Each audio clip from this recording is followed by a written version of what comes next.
Hey, what's up? I'm Nali. I'm back today with Thomann and Akai Pro to show you the brand new MPC Live III. I'm going to be doing a couple of performances to showcase some of the brand new features that are available on this incredible new MPC. Let's get straight into it.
Live 3 comes with MPCe expansion kits that are ready to play. I'm using the Neo Soul kit and I've adjusted a few settings to suit my playing. In this routine, this is a pure live finger drumming setup. One of the key new features of the MPC Live 3 are the new MPCe pads. These have been completely redesigned, where now you have 4 quadrants available on a single pad. Normally you would have velocity or cycle on your layer play, but here we can now set crossfade, which allows us to have a sound on each corner. When you have chords set up like this, you can also slide between them. I also have my bass set up in each corner, and then percussion. This is also great for vocal chops. You can have individual vocal hits. What's cool is it doesn't have to only be in each corner, but you could have it set up where in the middle of the pad, I've got a rim shot, and on the edge, I've got a normal snare. This makes it cool for snare effects as well. I've got a ramp up snare effect on this sound, where I've got a normal snare in the bottom. At the top, I've set a filter cutoff, which is doing a high pass filter as you slide up, but also it's doing the pitch. So the pitch and the high pass filter working as you slide up the pad, but also there's articulations going on. Articulations are brand new to the MPCe setup, where each corner you can set up a different articulation. So you can see the values here. There's tons of different presets available, everything from note repeats to rudiments to rolls and pitched rolls. This is also great for doing those hi-hat rolls. So when I hit just this corner, it's doing a 64 note roll.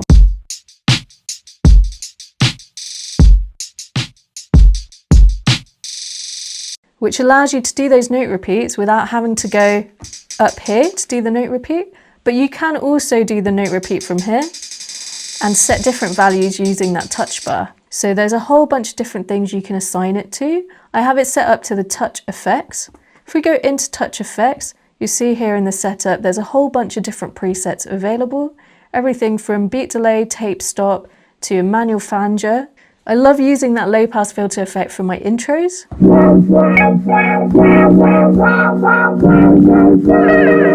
You see it's super easy to go between all the different quadrants while you're playing live. These pads feel totally different to the MPC Live II. They're definitely a lot softer feeling, a lot more bouncy, and way more sensitive, which makes it amazing for finger drumming. So this basically lets you set up in a 64 pad arrangement if you wanted to. It's still in your 16 pad layout, which makes it very ergonomic. Everything is within your hand's reach. Up here, I've got another really cool thing set up, which is brand new. So we have this top row, which is usually the step sequencer, but it's also multifunctional. So there's a whole bunch of different parameters you can set here. I'm on the Q-Link pad grid page, which allows me to basically assign any of these to any effects I want. That can be on a track level. It can also be on the master level. So here on my master channel, so as I press this, you can see it turns on. So I've got these set on a toggle, so they just turn on and off. You can also set them to momentary, where they only play when you press and hold them. We've got reverb set up on the first one. I've got a tremolo set up on the second one. And then on this one, I've got a stutter. You can also have all three playing at the same time if you wanted. Makes it great for transitions in between tracks. The great thing about this as well for live sets is you can do your track select straight from here, so I can select onto the next tracks as well. If you have different sequences set up, say if you're doing different BPMs, you can do that from here as well by going to next sequence, and again you can just select whichever one you want. The step sequencer and clip launcher are new to the MPC Live III. I'm going to show you how I can build a live performance track really quickly using them. If you scroll down from Arrange on the main page, you can record clips. The drum sequencer lets you add notes using the buttons at the top. You can then select the next pad using the set button so it doesn't make a sound as you press it. This is great for live performance. Hitting the duplicate button will duplicate the clips so you can build loops for your set.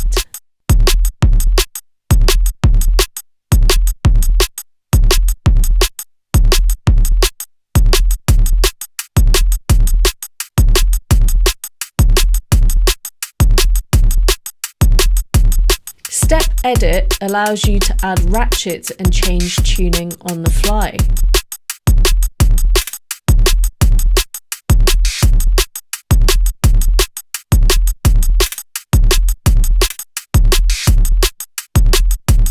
Double tapping the Arrange Matrix button will get you to the clip launching matrix. You can tap the clips on the touchscreen to record clips straight into the matrix on this page.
The set button and select row launch to use the buttons at the top to launch a whole row. You can also launch different clips by pressing them.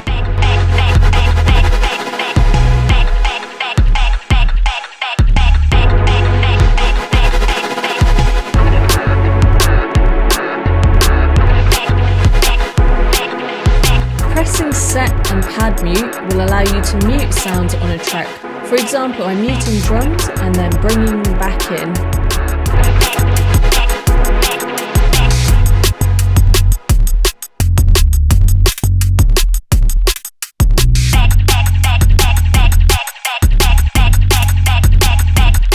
Pressing set and Q-Link pad grid will take me to those effects I have set up on my master channel.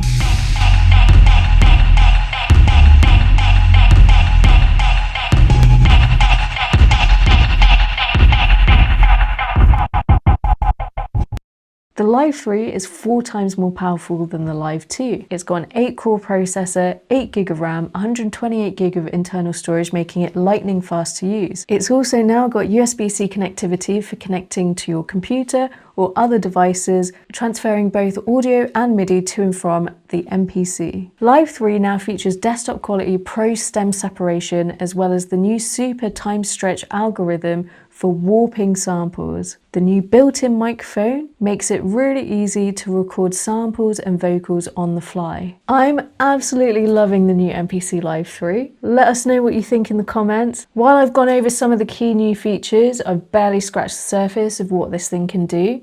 So make sure you go and check it out on the Thomann website, where it will also be available to buy. Thanks for watching, and until the next time, happy practicing.